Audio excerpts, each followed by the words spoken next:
Lo primero, bueno, me encantaría agradecer el que se haya organizado esta mesa tan interesante y, como veremos, tan específica, ¿no? Pero que es nuestro día a día. Y por supuesto, que me hayan asignado moderar, ¿no? esta mesa tan interesante, como digo, con dos grandes profesionales. Tenemos a Juan Carlos Gómez, que es un neurólogo clínico, investigador también en el Instituto de Investigación Sanitaria de BioVizcaya, ¿no? Y que nos va a hablar del tema transferido a una experiencia personal como médico enfermo. No jubilado, pero médico enfermo, ¿no? Que veremos que tiene muchas similitudes, claro. Y luego tenemos a Óscar Urbano, que probablemente sea la persona que más sabe de este tema de médico mayor jubilado en toda España. Yo estoy convencido, viendo su trayectoria, el trabajo que va a presentar como tesis doctoral, que a él le ha tocado, está dentro de un grupo de trabajo que se llama Feminización y Bioética de las profesiones sanitarias, donde se aborda este enfermar del médico en diferentes etapas de la vida, ¿no? Entonces, su tesis versa sobre la etapa, pues, de más mayor, ¿no? Es especialista en nefrología y también es anestesista. Actualmente trabaja como anestesista pediátrico, ¿no? Aquí la pediatría parece que tiene mucho que ver también con la jubilación, no sé por qué. Tal vez por esa similitud en todo lo que se ha hablado antes de funcionalidad y todo esto, ¿no?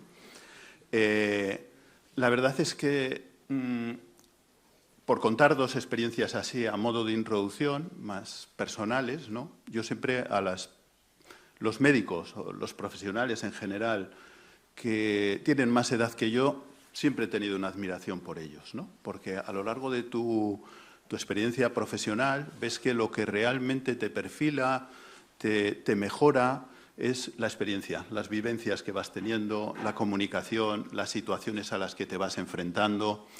Y si esto, por ejemplo, lo juntas con que cuando eres más joven, la gente más mayor que tú ha tenido otra sanidad que nosotros, desde mi ámbito de trabajo, la atención primaria, desde mi punto de vista ha sido más global, más familiar, ¿no? Y concretamente, pues recuerdo un caso que fue cuando llegué a Castro Urdiales como médico de familia en el año 96 y coincidí con un médico, pues iba a decir rural, se encargaba de los marineros, un médico que era a la vieja usanza, ¿no? El médico de atención primaria, haciendo los partos en el hospital, que ahora es una residencia.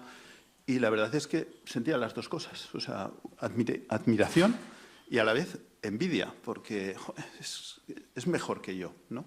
Y cuánto puedo aprender. Y la verdad es que, a su vez, se acababa de jubilar, había tenido un infarto y tenía los lógicos miedos y consultaba mucho, nos pedía atención, pero nos consultaba desde la colaboración. Es decir, como médico, además recién jubilado, todo lo tiene muy fresco, los conocimientos y tal, era capaz de manejar las situaciones, pero delegando, o sea, delegaba en nosotros, ¿no? Hicimos una amistad muy estrecha y es la persona que aparece ahí camuflado en la fotografía en el medio, que fue de hace 2 años. Ya él tiene 90 y bastantes años, 96 o así, y fui a acompañarle con 2 médicos más recién jubilados, que son los 2 que están ahí con él, y me impactó mucho porque, a pesar de verle como una persona más en un estadio más avanzado en la vida, por la edad y así, seguía notando esa admiración. Qué bien que estoy aquí con esta persona que conocí cuando empecé en este centro, ¿no? Y por otro lado, pues me viene a la memoria un paciente que he tenido en el centro donde estoy ahora desde hace 3 años y medio, que es el centro de Indautxu, doctor Ariza, que era un cirujano vascular, que era intransigente con el cuidado, o sea, era unidireccional. Él se atendía a él, atendía al hijo que tenía un problema bastante serio y atendía a su mujer. A pesar de consejos de intentar, pues, compartir el cuidado, derivarle, intransigente, o sea, era difícilmente manejable. Yo sentía admiración, como lo sentía por el otro profesional, ¿no? y es más, tenía un aneurisma de ilíaca, de la arteria ilíaca, por el cual ha fallecido este mismo Navidades, en plenas Navidades, porque pues, rechazaba el cuidado, ¿no? Entonces, yo creo que esto es un buen punto de partida para ver, bueno, a todos y todas os vendrán situaciones, lo complejo que es esta relación con los profesionales o nosotros mismos cuando tenemos una enfermedad.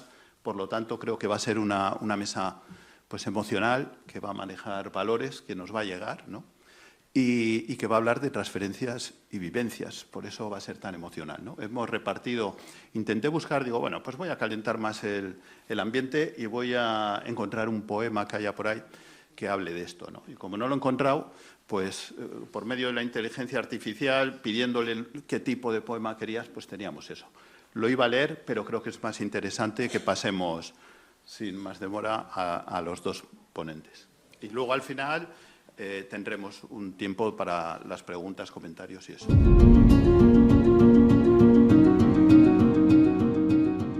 Se me oye, ¿verdad? Con la mascarilla y después de 4 intubaciones, creo que tengo la laringe un poco tocada, como aquí Óscar me asesorará. En primer lugar, agradecer al Colegio de Médicos y a Cosme, y a Iñaki, y a todo el personal, a Jesús, que me han invitado a dar esta charla entre muchos amigos. O sea, veo muchos amigos y profesores. Alguno de ellos incluso me ha venido a visitar al Hospital de Valdecilla cuando estaba ingresado. Maricruz, Jesús, Ignacio. O sea que muchas gracias por invitarme. Y yo creo que esto de la salud y la edad es una cosa relativa. Yo no estoy jubilado, de hecho, ¿eh? Y se supone que tengo que volver a trabajar porque pagando 3 hipotecas, y menos mal que no tengo hijos en la universidad, pues sería imposible, ¿no? Así que voy a contar exclusivamente mi vivencia con la enfermedad.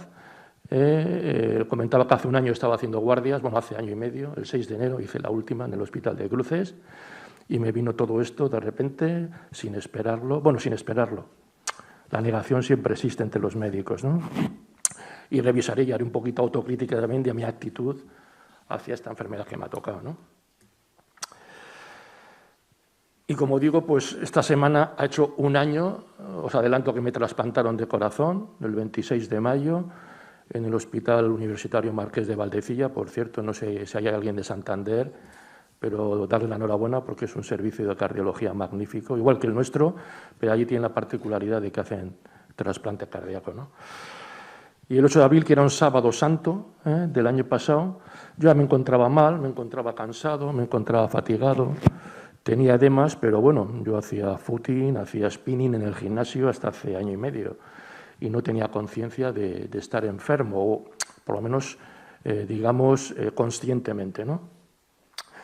Y por eso pongo, o quizás antes, pero oficialmente el 8 de abril tengo una mezcla de cansancio extremo, disnea para moderados esfuerzos. La gente me veía mala cara, luego me lo han comentado a posteriori, nadie me lo dijo, ningún compañero me lo dijo, oye, te veo mal. Y el detonante de que vaya al hospital es que empieza a tener edemas en las extremidades, ¿no?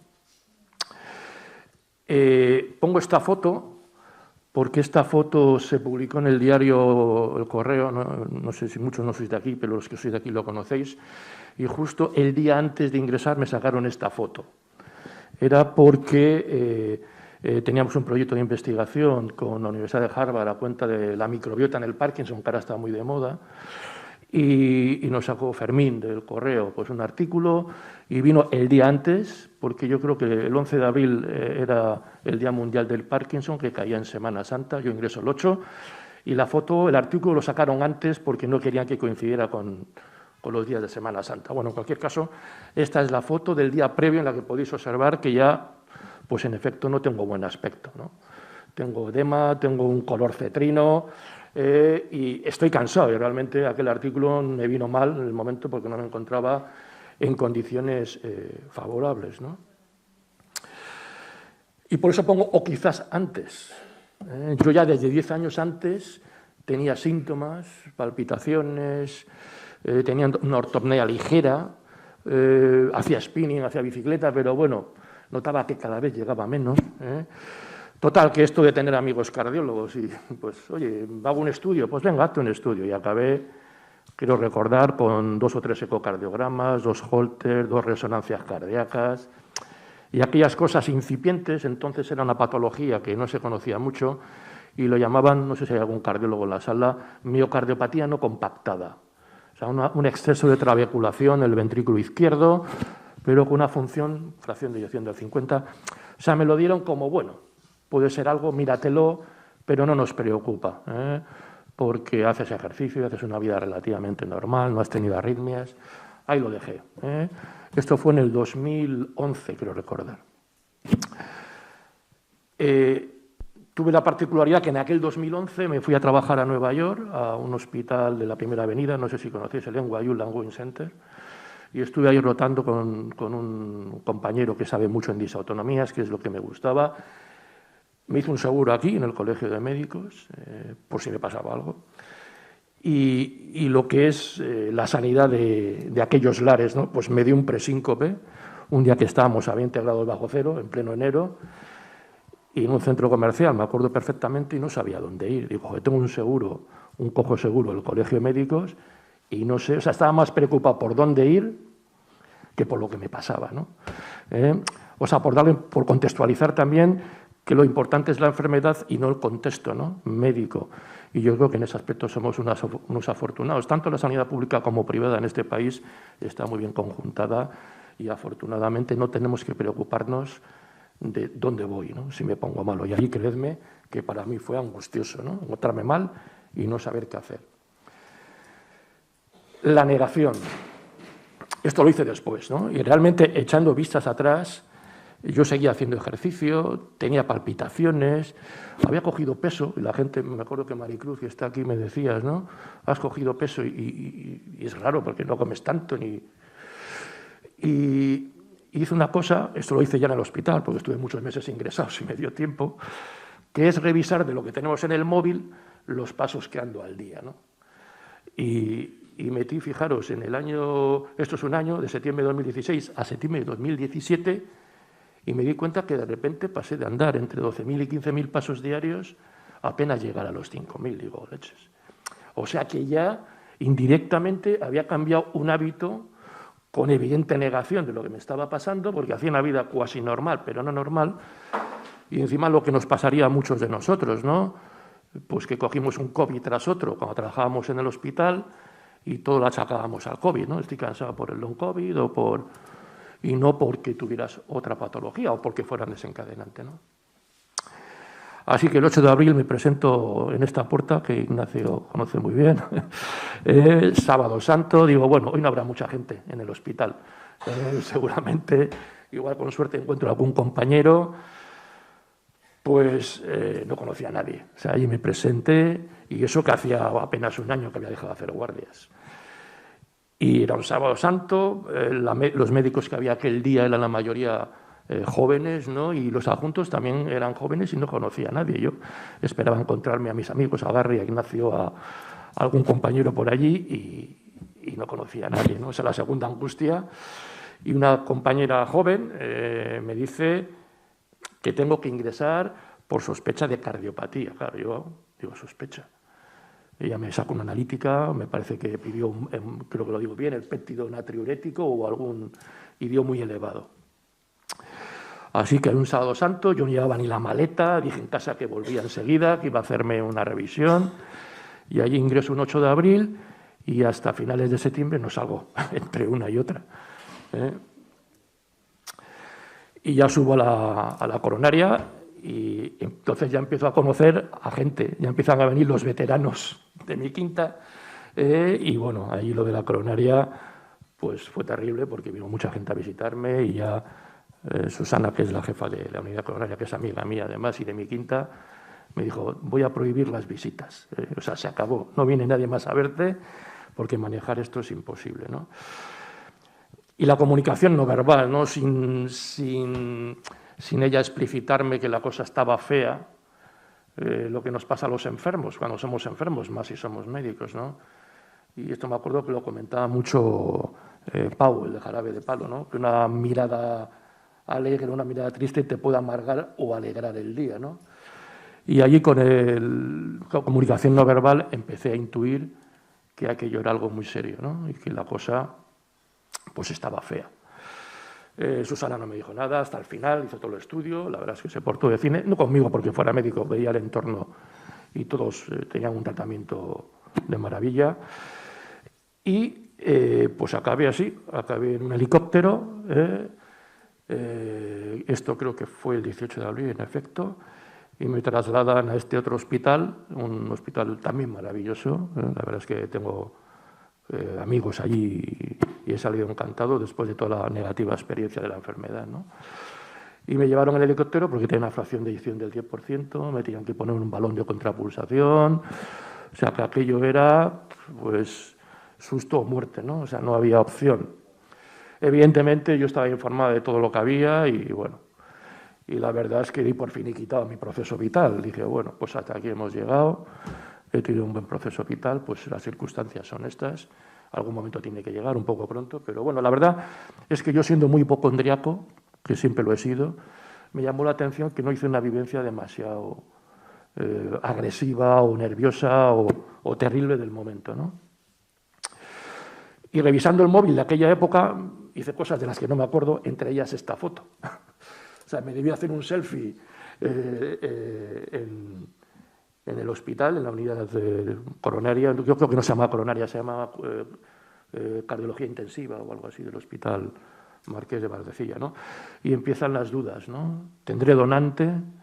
¿Será el donante compatible inmunológicamente? ¿Seré candidato? ¿Aceptaré el nuevo órgano? ¿Haré rechazo? ¿No haré rechazo? O sea, ¿saldré bien de la cirugía? Entre tanto, me pusieron el alarma cero, es decir, no había posibilidad de esperar mucho tiempo, y me pusieron un soporte ventricular izquierdo, que yo no conocía lo que era, pero me recordaba las máquinas de la diálisis, ¿no?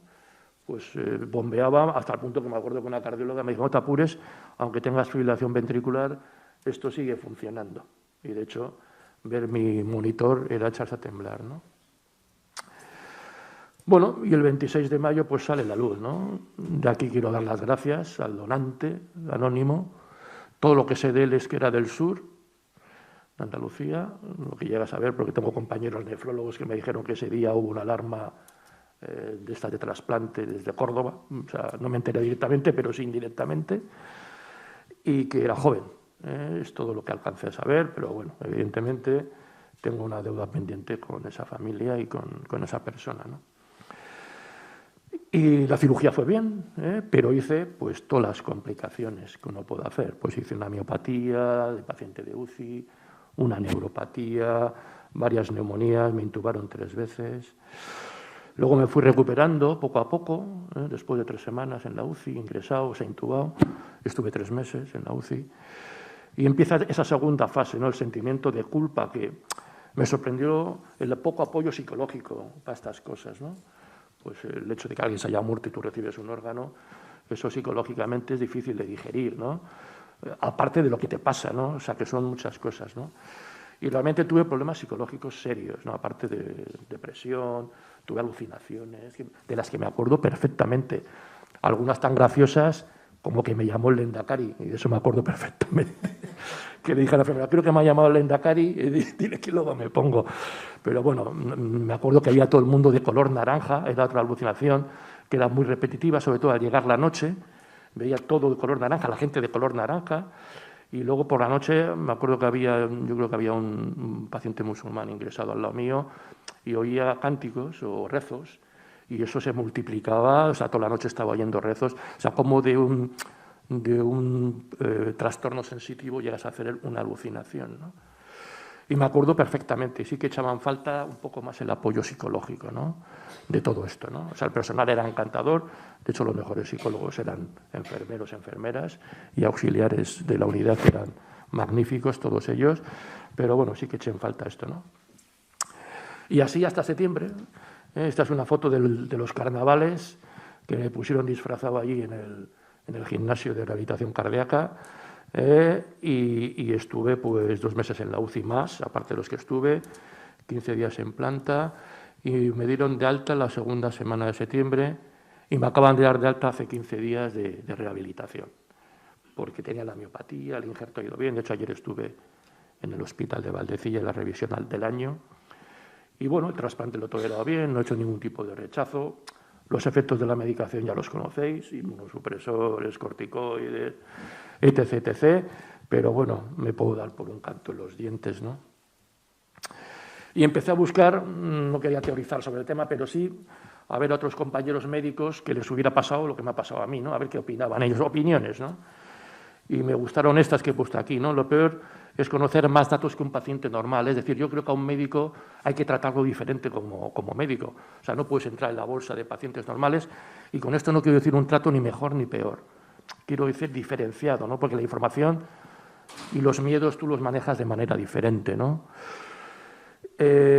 Quizás al haber pasado lo mismo entiendes mejor qué se siente, ¿no? En los momentos de espera, el nerviosismo antes del diagnóstico. Es muy importante. Eso que te dice, me están cambiando de médico muchas veces, es importante, porque tener un mismo médico te ayuda a empatizar, a manejar mejor la información. Y ese cambio a los que somos pacientes, y me ha pasado con un par de médicos que he tenido a mí, que me llevaban, no me ha resultado agradable, ¿no? Y realmente todos teníamos que pasar por una situación así, no tan grave, por supuesto, pero entender un poco el lado del paciente. Yo creo que según vamos, por eso posiblemente los médicos con mayor edad son más sabios, entre comillas, porque tienen las dos perspectivas. Estadísticamente vas pasando procesos médicos, quieras o no, ¿no? Y por eso todos queremos que nos trate alguien mayor que nosotros. A mí me gustaba que estaba tranquilo con médicos que eran de mayor edad que yo, ¿no? Me quedaba más tranquilo. Y luego otra cosa que he valorado muchísimo es el médico generalista, tanto el médico de familia como el internista. Lo importante que es, ¿no? Que tengas un médico que sepa priorizar procesos, porque tú vas al cardiólogo, te mira la víscera, vas al neumólogo, el pulmón, vienes donde un neurólogo, y como decía yo, del cuello para arriba, quitando la caspa y la seborrea, todo es del neurólogo, y echas en falta ese médico que te diga, joder, la diabetes la tienes disparada, cuando te toca la revisión, tienes que hacerte un CATE, vamos a prepararte emocionalmente. O sea, echas en falta, posiblemente porque los médicos de familia, que estaréis muchos aquí, estáis sobredimensionados con aspectos administrativos, y realmente aprendí a valorar lo importante, ¿no? Que es el médico generalista. O sea, ver a una persona de forma global y no eres un órgano, ni eres la cadera de la mesa de la habitación 15, sino que eres un ser humano, ¿no? Y yo creo que eso pues es muy importante, ¿no? Muchos relatos, no me quiero alargar. Hay médicos que trivializan, sobre todo es una cosa que va en función de la edad. Muchos de nosotros optamos por la automedicación, yo lo hice, y por atenderme en el pasillo, compañeros y amigos, eso lo hice, mea culpa. Un endocrinólogo dijeron que las mayores angustias las pasó en la sala de espera, eso es cierto. Estar en la sala de espera y mucho tiempo esperando a ver si tu corazón va bien o va mal, te hace comerte mucho el tarro y pasar crisis de ansiedad, ¿no? Y eso me ha pasado a mí, ¿no?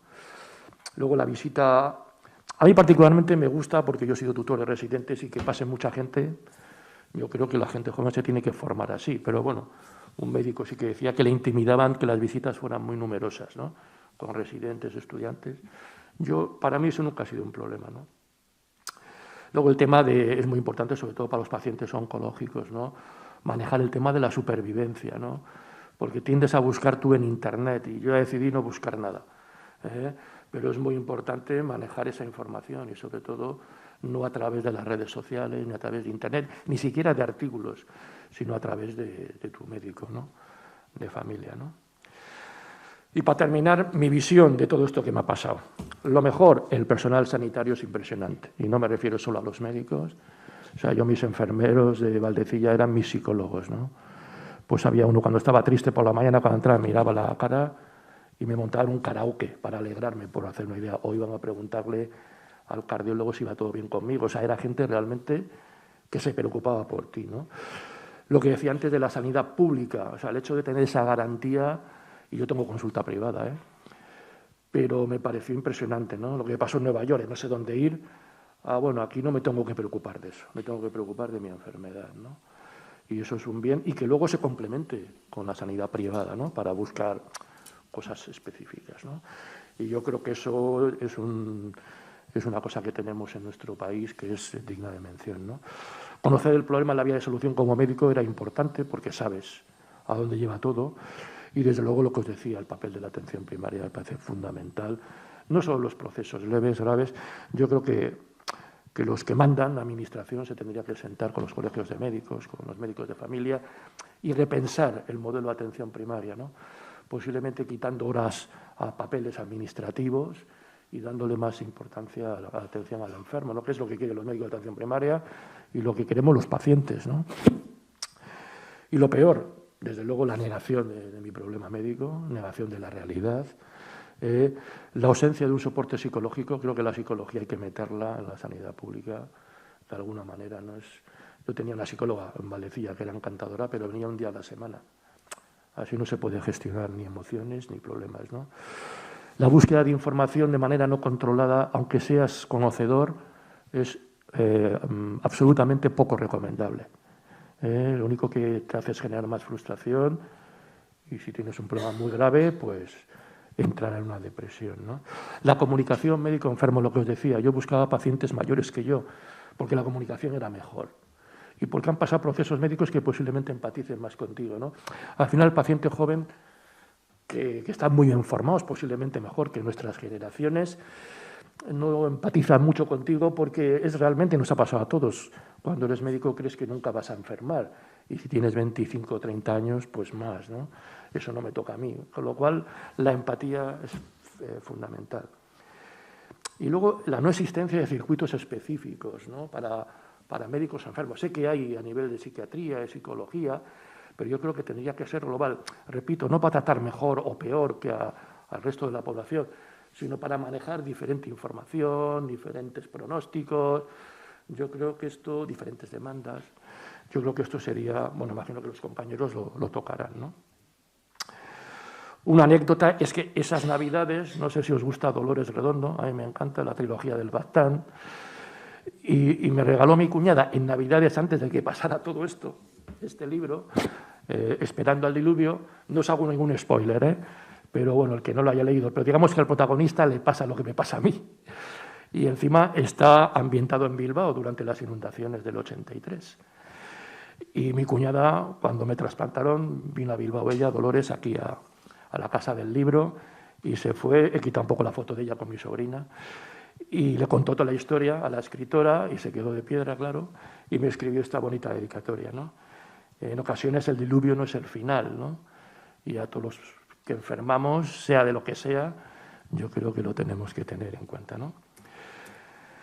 Y termino con lo que me puso, lo que todos los días me decía mi cirujano de cardíaco de Valdecilla, ¿no? Que está jodidísimo, con perdón por la expresión. Y venía todas las mañanas y me decía: Juan Carlos, además es un chico de Áraba, Aurelio, es un tío encantador, y me decía: bien está lo que bien acaba. Y me lo decía todos los días: bien está lo que bien acaba.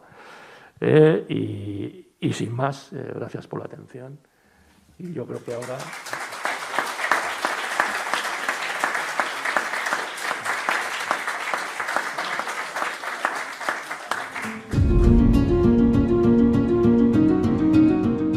Hola, muy buenos días a todos y todas. Soy Óscar Urbano, vengo de Zaragoza. Con el tipo de voz que tengo casi me sobra el micro. Soy miembro del Grupo de Investigación de Feminización y Ética de las Profesiones Sanitarias.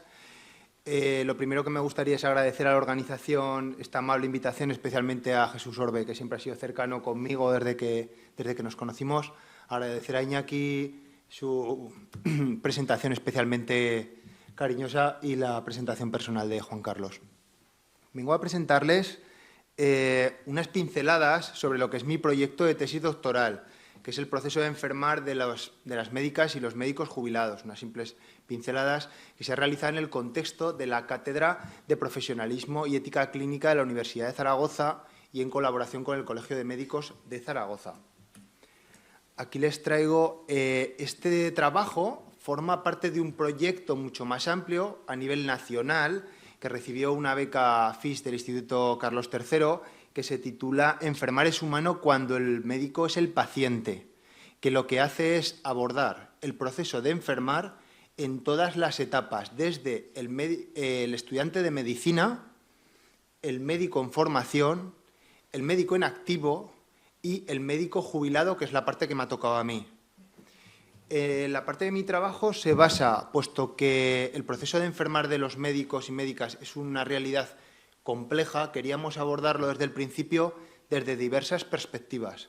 Luego tiene una parte cuantitativa, que es una encuesta a nivel nacional, es la encuesta CAMAPE, que significa comportamientos y actitudes de los médicos ante su propio proceso de enfermar, que fue contestada por 4.308 colegiados y colegiadas españolas, una muestra representativa, además, de los cuales 483 eran jubilados. Por la parte cualitativa, se realizaron 7 grupos focales de todo el proyecto, de los cuales se utiliza la información de 3 grupos focales para este trabajo, uno de médicos de salud laboral, otro de médicos y otro por miembros de los directivos de los colegios de médicos oficiales, y después se realizaron 8 entrevistas en profundidad a médicos y médicas, 4 médicos y 4 médicas jubiladas que habían tenido alguna patología. Y lo que les voy a traer aquí son los principales resultados tanto de la encuesta como frases literales sacadas de las entrevistas, que llevan aparejadas un código que representa el entrevistado que lo dijo. Yo casi sobre aquí les voy a contar una anécdota que me sucedió ayer con el recepcionista del hotel, que de repente dice, bueno, venís al congreso de médicos y tal, y dice, gente muy mayor, muy mayor. De hecho, me voy a arriesgar, creo que soy la persona más joven de la sala, me la voy a jugar. Dice, pero están muy bien, un señor de 90 años lo he visto en perfecto estado de salud, subiendo por la escalera, y dice, ¿y qué profesión, Siempre la llevan por dentro, siempre son médicos, Y de repente dije, sobró para dar la charla. Me di cuenta, como en Amanece que no es poco, ¿no? Digo, yo soy contingente, ustedes son necesarios, ya puede venir el recepcionista, que venga el recepcionista, que es que me ha resumido la tesis de 2 años y medio en 1 minuto y medio el tío. Digo yo, mañana ¿qué les cuento? Entonces, ¿qué opinan los protagonistas? Les voy a decir la verdad, cuando yo empecé a entrevistar médicos jubilados, el apelativo de jubilado se lo ponía yo. Ellos eran médicos y punto.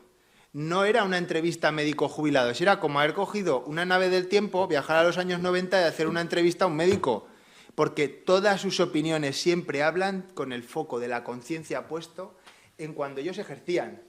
Yo tuve un paciente, le preguntas, y ellos solo hablan de la jubilación cuando expresamente tú les preguntas por cómo ha sido su jubilación, su tema, pero es que ellos son médicos, se sienten así, lo viven así, y estas son las frases que te iban diciendo, y es como lo sienten.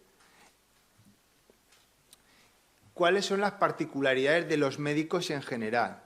Pues que tienen un conocimiento experto que el resto de la población no tiene. Y eso tiene una parte buena y tiene una parte mala. Porque el médico, ¿qué pasa? El médico sabe. El médico interpreta, tiene signos, tiene síntomas y indudablemente los interpreta, los investiga, se autodiagnostica. ¿Y eso a qué nos lleva? Pues muchas veces nos lleva a que el médico enfermo va a tener una angustia y unos miedos que el resto de la población no los va a tener, porque ante determinados signos y síntomas, él sabe y ella sabe que puede ser grave. Y eso, como él nos comentaba, eso lo lleva a una sensación de miedo y angustia que además durante mucho tiempo no se le ha permitido transmitir. Como diré luego, al médico nunca se le ha permitido expresar que estaba enfermo. Lo que hacía era ir a trabajar, por responsabilidad hacia sus pacientes, por responsabilidad hacia sus compañeros, pero no se le permitía estar enfermo. ¿Nos cuesta asumir el rol de pacientes? Pues hombre, dice, algunos médicos tienen un tiempo de ofrecer ciertas resistencias. Este ha sido bastante prudente, otro no. Otro dice, pues yo creo que una de las cosas distintas es que tú, cuando estás enfermo, primero te cuesta mucho ponerte en manos de otro profesional, por muchos motivos. Por pudor, por no dar la tabarra, por la sensación de vulnerabilidad. No se quiere aceptar que se está enfermo porque no se quiere aceptar la sensación de vulnerabilidad. Esto es lo que nos transmiten. Yo aquí no estoy dando mi opinión, estoy dando la opinión de los compañeros entrevistados. Dice, yo creo que es diferente. Para empezar, porque te intentas remediar tú. O sea, eso es lo primero que le sale a un médico. Creo que estoy malo, voy a ver si me puedo arreglar. Dice, o sea, eso es lo primero, ¿no? Entonces, pides ayuda cuando ya no puedes más. Esto te suena, ¿verdad? Si es que me has hecho la charla tuya. Si es que... Y el médico es un paciente complejo. Por la mañana hacían una diferencia que me gusta mucho entre complicado y complejo. Y complejo porque la realidad es compleja. ¿Por qué? Pues porque se estudia a sí mismo, porque eso no es bueno. Porque se hace su propia historia clínica, coge lo que quiere, se interpreta, esto no me viene bien, esto lo voy a dejar a un lado, voy a coger esto otro que parece que me va mejor, del diagnóstico diferencial que me estoy haciendo, pues me apetece mejor que sea lo leve que lo grave. Esto igual lo suena también, lo de no te lo cuenta todo. Otras veces se hace pasar por un tercero. Tengo un paciente, mira si le puedes mirar esta placa. Esto no os ha pasado a nadie, ¿a que no? Ni lo habéis hecho vosotros. Por el pasillo de, anda, te voy a contar un caso que he tenido esta mañana, a ver qué me dirías tú que es. Entonces, ¿cuáles son, a pequeño resumen, cuáles son las particularidades del médico enfermo en general? Conoce la enfermedad, tiene criterio propio y eso va a generar muchas veces conflictos de roles. En algunos casos menos, pero en otros casos sí. Entonces, ¿qué es lo que se necesita para ser médico de médicos? Quizás, luego lo veremos, quizás son más habilidades comunicativas, de gestión de conflictos, habilidades más emocionales que puramente técnicas, porque lo que vas a tener que manejar es eso, el conflicto de roles. ¿Conoce el sistema sanitario? Vamos, que si lo conoce. Sabe cómo recurrir a vías alternativas. A ver si encuentro un amigo, cuando vaya. A ver cómo puedo... A ver, voy a llamar a la puerta de al lado. Luego está el síndrome del recomendado, yo creo que aquí también existirá, ¿no? Que el síndrome del recomendado adolece de dos realidades. La primera es el médico asistencial, cuando está ante un colega enfermo, muchas veces por agradar, por no desagradar, por quedar mejor, cambia su praxis. Eso, cuando un médico habitualmente cambiamos la forma de realizar nuestro ejercicio, puede llevar a errores. Y lo segundo, el médico cuando está enfermo, puesto que conoce el sistema y conoce cómo se debe hacer las cosas, cuando no se hacen bien, se da cuenta. No es que haya síndrome de recomendado, es que el médico es capaz de darse cuenta cuando las cosas no están funcionando. Y entonces lo percibe. Luego las expectativas, lo que decíamos, es capaz de hacer un diagnóstico diferencial y lo que lleva aparejado un pronóstico. Y entonces tiene miedo. Uno de los entrevistados confesó que la primera vez que había reconocido el miedo que sentía ante su propia enfermedad había sido durante una entrevista y que nunca se había sentido capaz de poder expresar ese miedo, aunque sí que lo había tenido. Y luego tenemos unas expectativas respecto al trato que debe de recibir. El médico jubilado tiene unas expectativas cuando va de cómo debe ser tratado y luego lo vamos a ver que quizás no se cumplen. Y por último, la cultura de el médico no se pone enfermo, punto. Durante generaciones y generaciones, esta frase la habremos oído de tienes que estar muerto para no ir a la guardia. Esto también, esto lo hemos oído. Entonces, el presentismo, que es acudir a trabajar estando enfermo, es lo que estaba bien visto y ha sido la base de nuestra cultura. Lo que estaba mal visto es este ya se ha quedado en casa. Esta, en cuanto puede, no viene. Eso es lo que estaba mal visto. Y luego, el estigma de los problemas sobre la salud mental que ha existido y existe dentro de nuestra profesión hacia los profesionales. Es decir, el profesional que tiene depresión, ansiedad, lo que va a hacer es esconderla, porque sabe que si los demás se enteran, como me dijo una entrevistada en una ocasión, he puesto que la baja era por dolor de espalda, porque si os digo que es una depresión, me ponéis una crucecica negra. Y esto es así, y se ve, y el médico enfermo, en los artículos, revisando la bibliografía, en los artículos de los años 80 y principios de los 90, se hablaba del problema del médico enfermo. Esto era, como en inglés, era lo que venían a decir, o el médico enfermo defectuoso o disfuncional, impairment physician, sería, ¿no?, la traducción aproximada. Entonces, así es como se titulaba. Es decir, mientras lo estábamos dando todo por nuestros pacientes, no considerábamos que nuestros compañeros cuando están enfermos también son pacientes, también necesitan de nuestra ayuda. Y esto empezó a cambiar a raíz de suicidios que habían sucedido en algunos centros de salud y tal, que decían, pero como no nos hemos dado cuenta que nuestro compañero nos necesitaba, que estaba mal, y lo hemos encubierto. Entonces, ¿en qué se traduce todo esto a lo que voy? En un retraso en la búsqueda de ayuda. ¿Cuáles han sido los resultados de la encuesta nacional, la de comportamientos y actitudes? Ante una enfermedad leve, el 94% de los médicos jubilados se autoprescribe. y prácticamente el 80% quieren conservar su capacidad de prescripción para siempre, cosa que es entendible, pero cosa que, por ejemplo, cuando preguntas a los MIRES o a los médicos en activo, ¿qué opinas tú de que los médicos jubilados puedan prescribirse siempre? Pues los MIRES no llegan al 35%. Ahí va a haber una brecha generacional que luego trataremos. Y, ojo, el 40% se prescribe hipnóticos, 12% psicofármacos, 10% opioides, médicos jubilados. ¿Qué hacemos ante una enfermedad grave?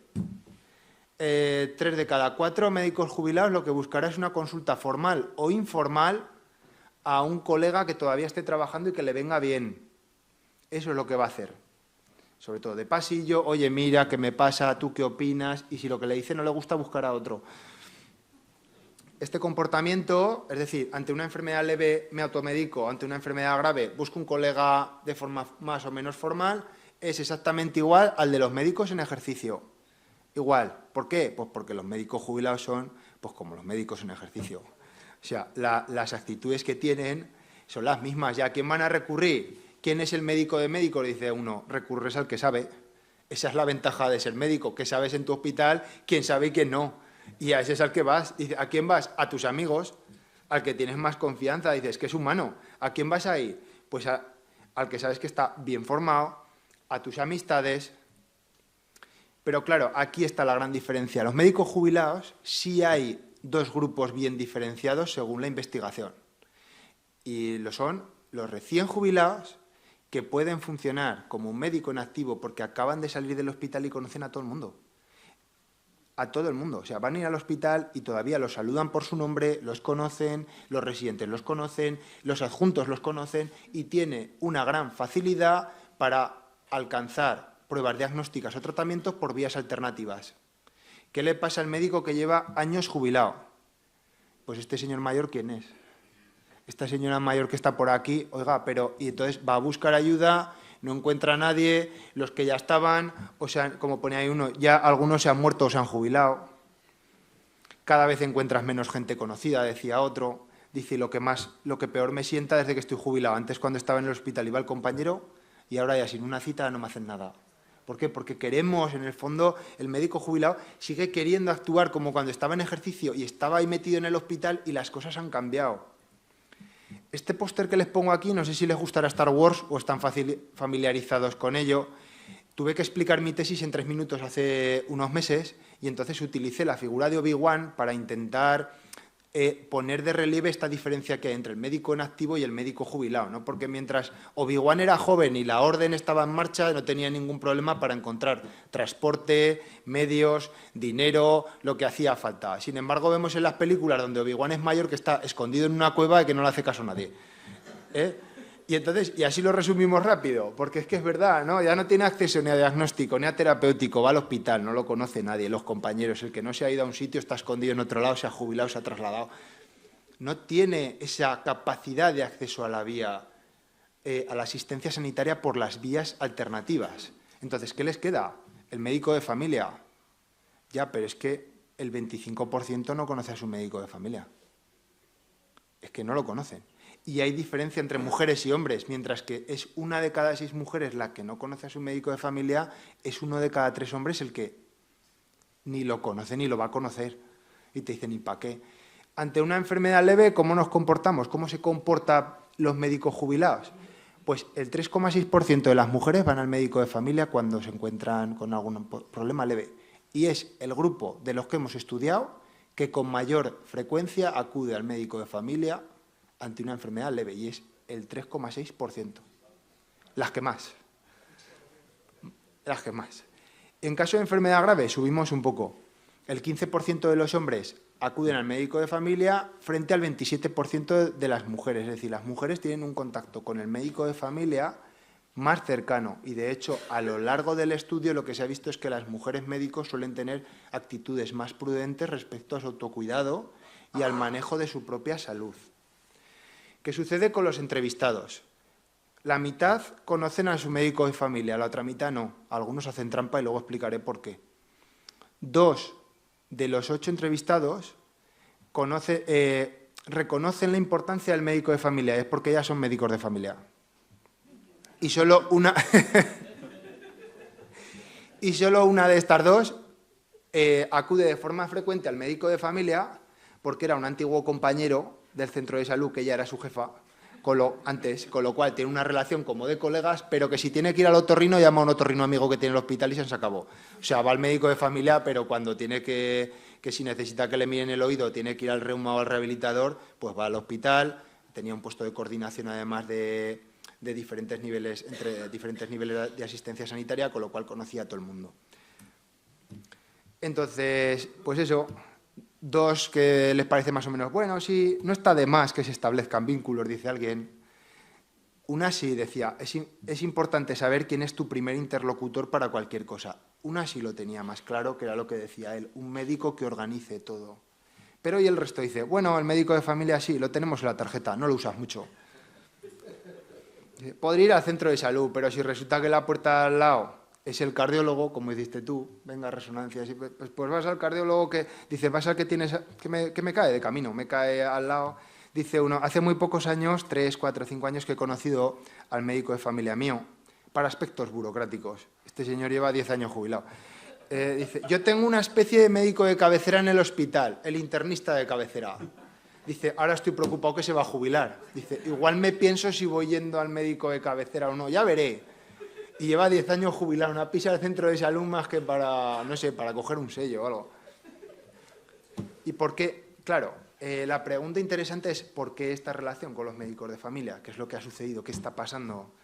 Primero, los médicos jubilados tienen una trayectoria profesional extraordinaria, muy larga, y conocen mucha gente, tienen muchos contactos sanitarios. Luego les es más fácil a veces descolgar el teléfono. Oye, mírame un momento. Luego consideran, y esto lo dicen así, consideran que el médico de familia es un paso intermedio. Es lo que ellos consideran cuando hablas. Luego las largas listas de espera han salido una y otra vez, tanto en los grupos focales como en las entrevistas. Y por último, y más importante, la discrepancia entre el trato esperado y el trato recibido, que es correcto pero decepcionante. Lo describen así, o sea, sí, es correcto pero es decepcionante. Entonces, una de las entrevistadas decía, una de mis preocupaciones es la situación de atención primaria. Lo malo es que de verdad contactar con un médico de atención primaria es difícil. Y si de verdad se pudiera acceder al primer escalón, están hablando de las listas de espera, es que no es fácil y tampoco lo tienen fácil. O sea, 50 pacientes en una mañana, ¿quién los va a ver bien? Si es que es imposible. Si a mí con 7 ya me estalla la cabeza. Entonces, dos de ellos preguntaban, ¿pero qué está pasando con los médicos de familia? Dice, ese don fulano que venía a casa se sentaba en tu silla al lado de la cama y empezaba a preguntar, ¿qué tal esto? ¿Qué tal lo otro? ¿Qué tal el campo? ¿Ha llovido? Dice, ¿dónde está? Había uno, el más mayor de los que entrevisté, decía, indignado, ¿pero dónde está el del Fonen? El del maletín y el Fonen, ese hombre se lo han cargado, a esa figura de médico de médico rural, de médico de familia, es que se lo han cargado la administración. Decía, que lo sepan, que sepan mi nombre, quería que pusiera el nombre y todo, que sepan quién soy. Y digo, no, que no se puede. Metodológicamente no nos dejan. Me cierran el estudio. ¿Cuál es el trato esperado? Se veía, claro, ellos te cuentan, porque la expectativa siempre es algo comparativo, probablemente de lo que tú has hecho y lo que esperas que hagan contigo. Entonces, cuando nosotros éramos jóvenes, veías a un compañero jubilado y tú le atendías, tuviera la consulta como la tuvieras. Venía un jubilado y lo tratabas pues como un compañero y uno decía, admira a tus mayores, que lo decíais aquí. Admira a tus mayores enfermos, que tengas un trato absolutamente diferente. Dice, una de ellas decía, tampoco pido un trato de favor. Lo ideal sería que me trataran con corrección, elegancia, empatía, profesionalidad. Digo, hombre, tampoco pide poco. Quiero decir, pues hombre, pero claro, puestos a pedir, ¿verdad? Otro era más moderado. Hombre, si viene un colega, pues una distinción, ¿no? Otra de las entrevistadas decía, pues yo sí que soy diferente, y como soy diferente quiero un trato diferente, porque si va por la calle y se pone uno malo lo tengo que atender, y el que ha estado en un banco pues no le pasa. Pues también hay que entenderlo. Claro, si es que a veces la cosa es tan sencilla como eso. Dice, ¿por qué quiero un trato diferente? Porque yo tengo una responsabilidad social que es diferente. Entonces, me tiene que tratar de una manera que yo pueda manifestar mis miedos. Porque ese trato de, hombre, ¿qué tal, cómo está? Que no le das tiempo ni siquiera a hablar, coge y se sale por la puerta. No, es que a lo mejor tienes que entablar una relación profesional, pero también estrecha a nivel emocional, para que esa dificultad para decir, oye, que es que me siento mal, lo que tú sentías. Uno de los entrevistados decía, la soledad de la UCI, qué poco se habla del sentimiento de soledad de la UCI, me decía uno, ¿no? Luego al médico hay que darle una facilidad. Dice, el tratamiento igual que a todo el mundo, pero el acceso tiene que tener una preferencia, unos cuidados especiales, un trato especial, un contacto especial, un coloquio especial. Esto está reconocido en el propio Código Deontológico, se dice que la relación entre colegas tiene que ser respetuosa, deferente y de confraternidad. Y el médico jubilado, es que lo que decimos, el apelativo de jubilado se lo pone la sociedad, pero sigue siendo médico. Y luego dice, toma, si la participación en la toma de decisiones es importante en los pacientes que no conocen, pues en los pacientes que conocen será todavía más importante. Bueno, ¿cuál es el trato que ellos sienten que han recibido? ¿Cuál es lo que ellos perciben como una brecha generacional, ¿no? Dice, bueno, la gente joven, pues ya sin más, tú notas que no es lo que estabas esperando. Un poco deshumanizado, ¿les parece?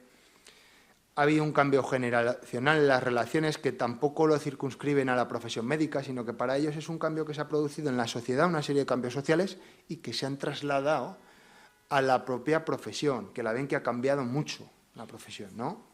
Dice, cuando ya nos jubilamos y ya nos desconocen, dice, los médicos jóvenes hacia los médicos mayores ya nos miran de otra manera, porque efectivamente lo sabemos. Hoy en día ha cambiado mucho ese compañerismo, ese reconocimiento a los maestros, ¿no? A los que ya se han jubilado. Dice, había uno que estuvo en el estreno de en la inauguración de uno de los hospitales, que había estado 40 años allí y que ya no iba. Dice, es que ya no voy, porque me da mucha tristeza que haber estado allí más de 40 años, haberlo estado cuando se inauguró la construcción de todo el servicio y cuando llegas allí, que ya no es que los que no te conozcan, es que casi los que te conocen ya casi notas que les molestas. Dice, bueno, cuando tú vas a un hospital eres ese viejo, que estaba por aquí y ya no estaba, ¿no? Y luego dice, claro, yo no quiero ir al hospital y que me miren con miedo, ya está esta vieja que no se entera de nada, dice, yo quiero que me atiendan con profesionalidad, que sepan lo que tienen que hacer. Entonces, ¿qué es lo que sucede con el médico jubilado enfermo? Pues que requiere un abordaje específico, es lo que estábamos hablando, ¿no? Requiere capacidad de negociación, de gestionar conflictos de roles, de gestionar ese miedo, ese sufrimiento asociado a su conocimiento. Las altas tasas de autoprescripción también llevan aparejadas, asociadas, un alto riesgo de iatrogenia. Cuando hablábamos de que tenía que haber cierto acceso preferencial, pues es que si no pueden acceder al médico de familia porque hay largas listas de espera y van a optar por autotratarse, también están asumiendo un posible riesgo de iatrogenia. Luego el paso del tiempo trae una pérdida de los contactos para acceder a la asistencia sanitaria por vías alternativas, que eso, sumado al poco contacto con el médico de cabecera, convierte al médico jubilado enfermo en una población vulnerable y de más riesgo porque lo dejan tierra de nadie. Si tus contactos a las puertas que pensabas llamar ya no están y no conoces a tu médico de cabecera, estás enfermo y ¿dónde vas? Eso es lo que queremos que no pase. Entonces, el grupo de investigación, porque yo la verdad es que, como digo, soy contingente, no soy más que una persona más de un grupo enorme, entre ellos está mi mujer, que es una de las investigadoras fundamentales del grupo, que está aquí sentada entre nosotros, y lo que hemos estado viendo es que si queremos solucionar y mejorar las acciones para que la asistencia a los médicos jubilados enfermos y a los médicos en general sea mejor, es que falta reconocimiento y recursos a atención primaria del médico de familia. Esto es lo que hay que trabajar. Hay que trabajar por recuperar la medicina de familia para que sea el contacto. Por otro lado, concienciar a los médicos de todas las etapas laborales de la importancia de su propio autocuidado, de reconocer su propio proceso de enfermar y que eso además va a ayudar a que puedan reconocer el proceso de enfermar de los compañeros y les pueda ayudar.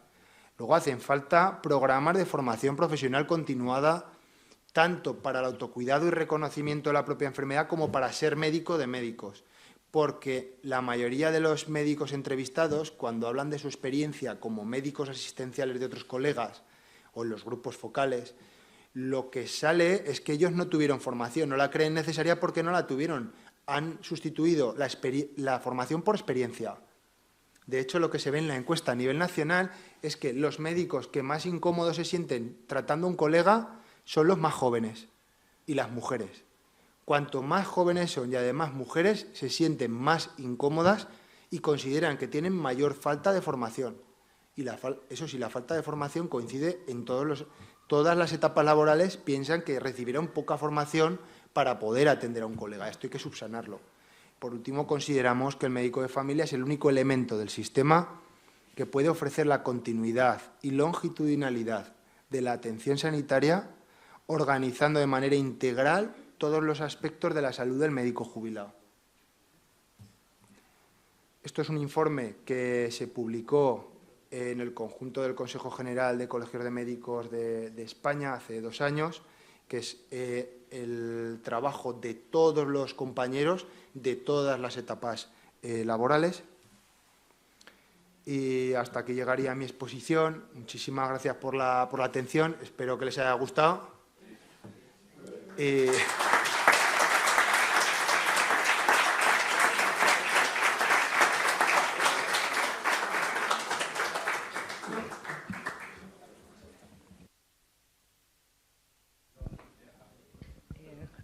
No hay nada que decir, ¿no? Yo creo que han sido 2 exposiciones maravillosas que llegan uno desde el lado más humano, más personal, y vamos a dar paso a 2 intervenciones, 2 preguntas o comentarios. Hola, soy Fami Bicharat, jubilado hace unos 10 años o así. Primero, me ha agradecido a esta conferencia. Juan Carlos, me has enternecido, casi me levanto y te doy un abrazo. Óscar, es una anécdota que a Óscar lo he conocido estudiante, brillante estudiante, y le auguré un excelente futuro. ¿A que sí, Óscar? Ha sido una sorpresa, no sabía que venías aquí, pero estoy encantado. Gracias. La cuestión que quería preguntaros a todos, casi, ¿os parece bien o conveniente que digamos cuando entremos en un servicio médico de cualquier índole, decir que somos médicos, de entrada? A mí o cuando trabajaba me fastidiaba que alguien después de 2 horas o después de no decirme que es médico. Yo creo que debemos decirlo, que no es petulencia, decir, yo soy médico, soy tu compañero, por lo cual tienes que tratarme un poquitín diferente, no digo yo, ¿no? Con deferencia, porque eso es verdad que tu trabajo es excelente al respecto. La segunda cuestión que quería resaltar, los compañeros jóvenes son maravillosos, ¿eh? Hay mucha gente muy preparada porque han tenido unas oportunidades excelentes, mejores que las mías. Pero no tocan el enfermo, o sea, escáner, ecografía, no sé qué. Me encantaría que recalcáramos a los compañeros que todavía existe una exploración física y una anémnesis normal, como toda la vida nos han enseñado. Muchísimas gracias a todos, ¿eh?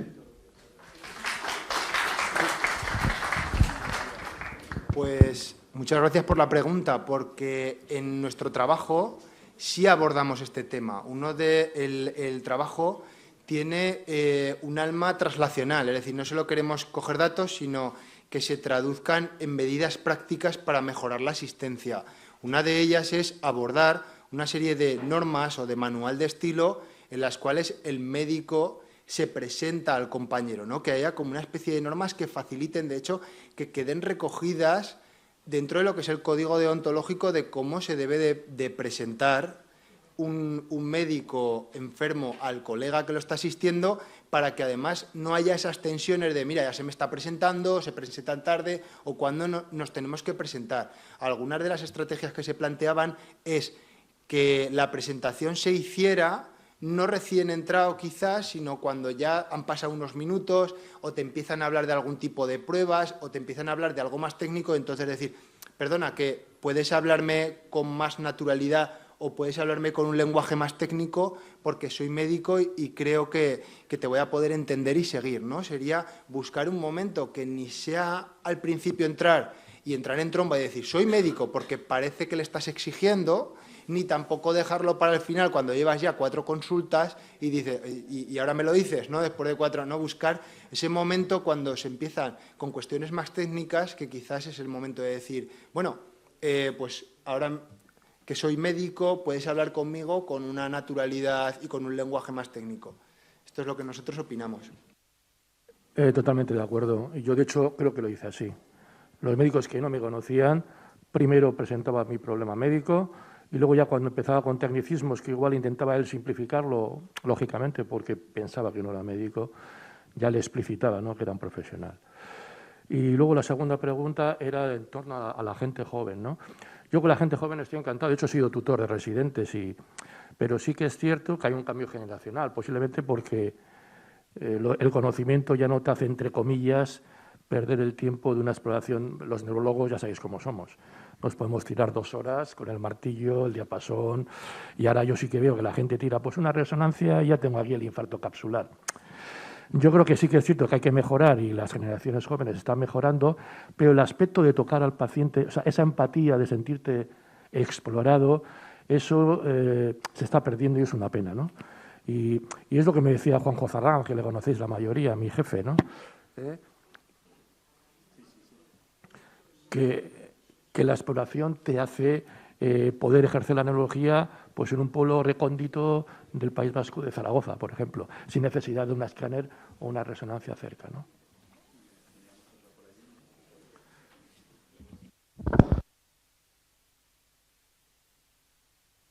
Gracias. 2 cositas. Primero, José Carlos, bienvenido al Club de los Privilegiados, porque yo también estoy trasplantado de pulmón y entonces a mí me lo hicieron en Córdoba porque vivo en Málaga y bueno, pues nos consideramos privilegiados. O sea, es decir, ¿qué suerte he tenido? Hay gente que dice, pues vaya suerte que has tenido una fibrosis pulmonar o vaya suerte que has tenido una miocardiopatía. No, pues no, es que la suerte es lo otro, es que has tenido un donante, una familia. Y desde aquí os animo a todos a gestionar el tema de la donación de órganos y el trasplante. Es decir, influir en vuestras amistades, en vuestras familias.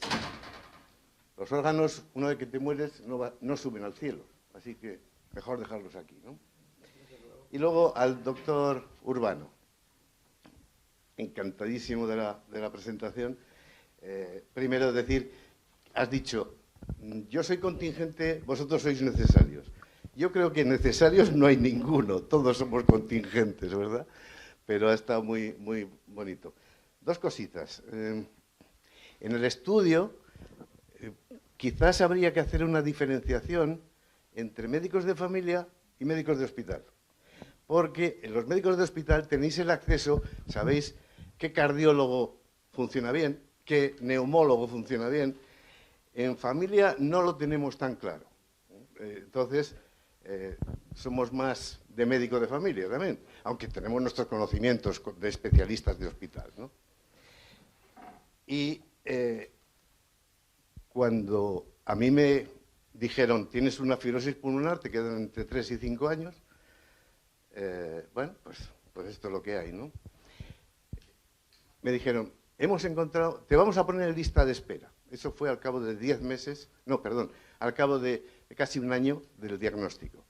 Ya estás en el momento de ponerte en lista de espera. Y claro, me parece muy bien, ya está. Y mi primera pregunta, para lo que habéis estado explicando de ser médico, ¿no? Mi primera pregunta, ¿qué mortalidad tenéis en los trasplantes de pulmón en este hospital? Pues me dijeron, 1 de cada 4 se muere en el primer mes y 1 de cada 3 se muere a lo largo del primer año. Y dije, muy bien, pero considerando la alternativa que te vas a morir en 3 o 4 años, pues digamos que la solución es simplemente un poco de curiosidad, ¿no? Y otra cosa es que yo soy gestor de contenidos en varios grupos de médicos en activo y hago búsquedas de internet y todo esto a petición, ¿no? Entonces, claro, yo me leo todos los índices diarios a veces o semanales de British, del Lancet, del New England, del JAMA y selecciono artículos que me parecen que pueden ser interesantes para pediatras, para médicos de familia, para incluso en algunos especialistas también. Entonces, ese conocimiento hace que se cuestione, el médico enfermo cuestione a veces las opiniones de los médicos que te tratan. Te dicen, pues yo creo que podríamos tomar esto. Y tú has leído, por ejemplo, cuando tuve el COVID, Remdesivir. Remdesivir no sirve para nada, según los últimos estudios, pero es lo que se sigue haciendo, ¿no? Porque claro, ¿qué le ponemos al paciente que tiene un COVID? Esa es otra, ¿no? Entonces, ese conocimiento intenso que tienes de las cosas hacen que te cuestiones tratamientos que te proponen, ¿no? Son matices. Muchas gracias.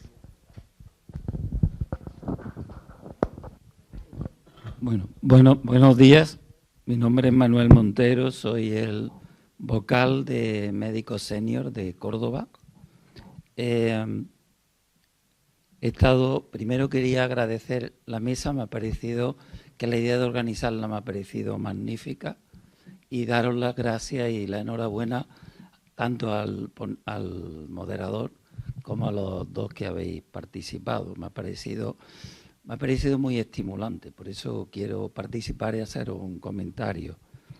Yo he trabajado, soy internista, he trabajado 43 años en el Hospital Reina Sofía de Córdoba, también he tenido cargos en la dirección, también he sido presidente de la Sociedad Andaluza de Medicina Interna y me he jubilado hace 2 años.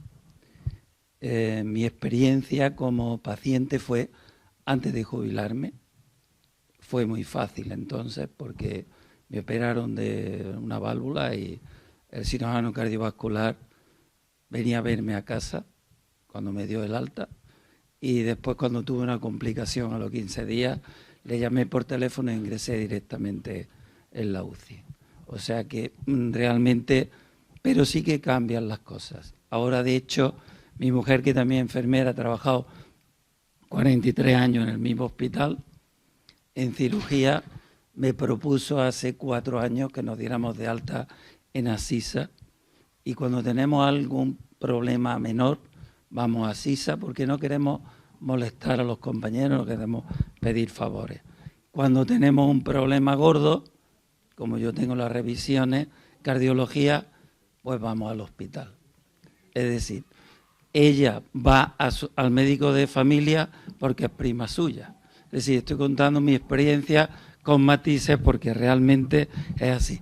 Y luego también otro comentario, que los que también estamos en el Colegio de Médicos tenemos una ventaja sobre los demás, que no sé si sale en la encuesta, que es que, claro, yo he sido durante 15 años vicepresidente del Colegio de Médicos, también he sido presidente y ahora soy vocal senior, con lo cual hay mucha más gente que te conoce, con lo cual es mucho más fácil que te identifiquen tanto los mayores como los más jóvenes. No sé si ese tema sale en la encuesta, pero quizá habría que de alguna manera intentar contemplarlo. No me quiero extender, muchas gracias. El tema de la confidencialidad sí que ha salido, ¿vale? Lo que pasa es que esto era como enorme. La confidencialidad les parece mucho más relevante a los médicos jubilados, por ejemplo, son el grupo que más relevante les parece y que más están preocupados con él. Los médicos en formación como que admiten de una forma más generalizada que se pierda esa confidencialidad, a lo mejor, que se hable de casos entre médicos. Y luego sí que se trató también a nivel de las entrevistas en profundidad, y sí que se habló que una de las principales causas para seleccionar seguros privados de atención era mantener la confidencialidad. O sea que una de las principales motivaciones de los médicos y médicas de contratar seguros privados era el mantener la confidencialidad, porque no querían que el resto del hospital supiera y trascendiera su enfermedad. ¿Hay alguna pregunta más? Sí. Vale. No, yo quería comentar. No sé si lo que voy a contar funciona en otros sitios ni cómo funciona. En Madrid, la mayor parte de los hospitales, casi todos los grandes, tienen una asociación de médicos jubilados, que no está tanto para resolver los problemas de salud que pueden presentar, sino para orientar, aconsejar y ganar tiempo. Es decir, esto nació porque en el 12 de octubre exactamente fue una vez un médico a urgencia, jubilado, le tumbaron en una camilla, le tuvieron 3 horas, el hombre tiró de la manga de un médico joven que pasaba por allí y dijo: mire usted, yo soy el doctor fulano, que estoy jubilado y no me ven. Y entonces oyó que el residente decía: jefe, que aquí hay un tío que dice que lleva 3 horas y queda del hospital, ¿qué hago con él? Bueno, entonces decidieron los jubilados del 12 de octubre hacer una asociación que se ha repetido en casi todos los hospitales. ¿Qué hace esa asociación? En nuestro caso hay un despachito, hay un señor allí, un jubilado, todas las mañanas un par de horas, de lunes a viernes, y pues mira, cuando yo voy a buscar el endocrino, pero han cambiado la localización del servicio, esa es una de las cosas, información de ese tipo, o dónde me puede tratar mejor el tema de las cataratas. Información de ese tipo es la que se da. Y luego de más a más, pues se hacen actos sociales, se dan conferencias, se hacen cursos, se pide que te dejen aparcar, cosa que no se consigue nunca. Pero en fin, quizás este tipo de experiencia no es mala, de cara por lo menos a los médicos de los hospitales. Por lo demás, muy bonito todo lo que habéis contado.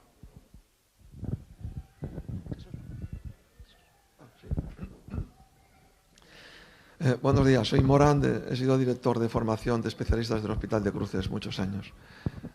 Muchas gracias y enhorabuena a los 2 ponentes, al moderador, Juan Carlos, amigo, Óscar, Iñaki, y mi felicitación a Jesús Sorbe por haber traído esta mesa acá. Hemos hablado bastante de este tema en otras ocasiones.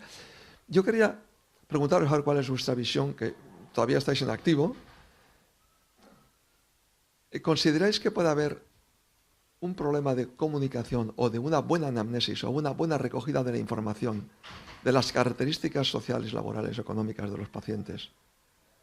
Una cosa es que una vez identificados nosotros, pues el médico tenga una cierta empatía, por resumirlo. Pero en general, y esto yo que me sigo dedicando a la formación de tutores, cuando se le va a dar a un paciente de alta, te comentan muchos colegas, dicen: ah, vive solo, consulta asistencia social, porque se enteran justo del momento de darle de alta. No han identificado en la anamnesis, una buena anamnesis, la condición social y laboral del paciente, porque puede ser un economista, un ingeniero físico nuclear, que puede facilitar también algún tipo de comunicación. ¿Consideráis vosotros que puede haber un déficit formativo y un déficit de práctica clínica adecuada en comunicación médico-paciente?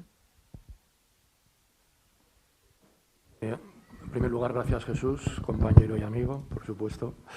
Totalmente de acuerdo. Yo creo que realmente más que formación lo que nos falta es tiempo, ¿no? O sea, hemos dado prioridad a la acción-reacción, ¿no? El diagnóstico temprano, el tratamiento, pero lo que tú bien dices, nadie sabe, por ejemplo, que yo soy soltero y si me dan de alta con una tetraplegia, ¿qué voy a hacer en casa, no?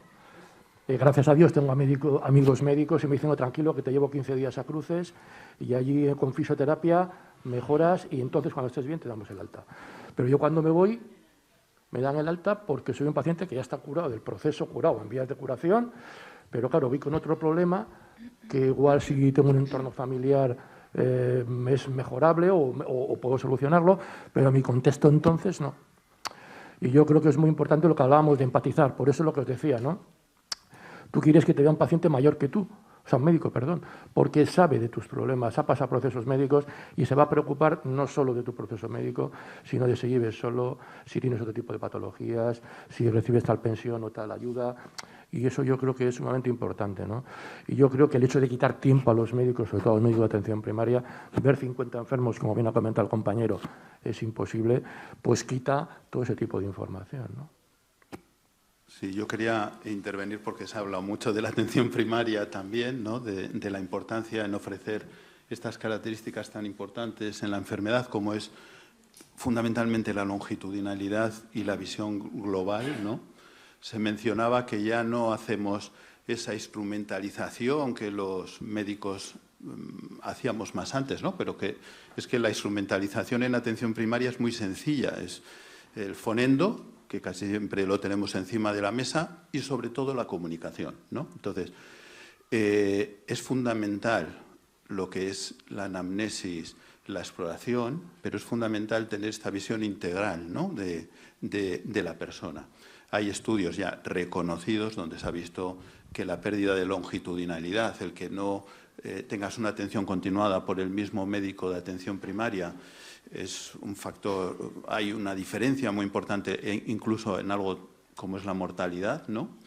Y luego yo diría que en atención primaria, en los otros niveles asistenciales también, ¿no? Pero por esta escasez, va a decir, de pruebas complementarias y tal, jugamos mucho con la incertidumbre, ¿no? Con la incertidumbre. Y a veces caemos en la trampa que se ha mencionado en la anterior mesa, que es lo del edadismo, ¿no? Es decir, a una persona, por verle mayor, me da igual que sea médico, y claro, tal vez sea una explicación de por qué las profesionales más jóvenes no tienen ese trato diferencial, ¿no? Es decir, este es mayor, ya de conocimientos pobre, es decir, no minusvalorarle, ¿no?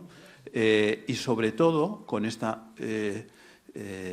incertidumbre con la que estamos en el día a día, el compartir la propia decisión y lo que le está pasando a una persona en las personas mayores, y sobre todo si son médicos, pues es un punto trascendental, ¿no?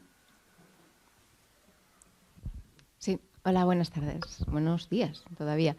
Bueno, yo soy Bárbara Marco, formo parte del mismo equipo, formo parte de varios equipos con Óscar, pero ahora mismo me estoy refiriendo al equipo de investigación, ¿no? Y que hemos llevado a cabo todo el proyecto de investigación, que es amplísimo, vastísimo, y que agradecemos muchísimo, pues, a la organización que nos hayáis invitado para hablar de esta pequeña pero importantísima parte, que es la parte del médico jubilado, ¿no?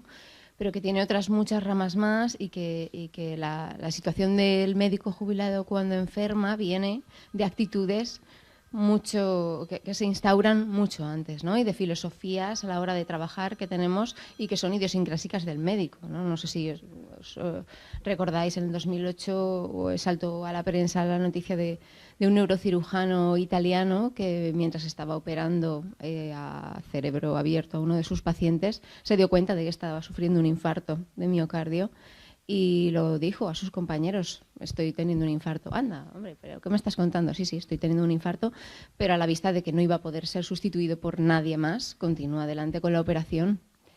Esto solamente nos pasa a nosotros, ¿vale? Es impensable en que cualquier otra profesión una persona decida seguir adelante con una intervención, siendo consciente de que efectivamente luego se revisó las troponinas y afortunadamente todo salió bien, la operación salió bien, él salió adelante, pero esto solamente nos pasa a los médicos. Entonces yo no quiero extenderme mucho, porque podría estar hablando aquí horas y horas y horas, y si en otro momento el colegio nos invita, podemos hacer un curso monográfico entero sobre el proceso de enfermar de los médicos, desde la etapa de estudiantes hasta la etapa de jubilados, pasando por diferencias de género muy interesantes que existen. Sí que voy a coger un poco el guante, ¿no?, que un compañero ha tirado respecto de presentarse o no como médico cuando uno acude como paciente, ¿vale? Porque al final nosotros pertenecemos a la Cátedra de Profesionalismo y Ética y a un grupo de investigación en ética clínica y en ética aplicada. Entonces somos especialmente sensibles con cuestiones relacionadas con la deontología.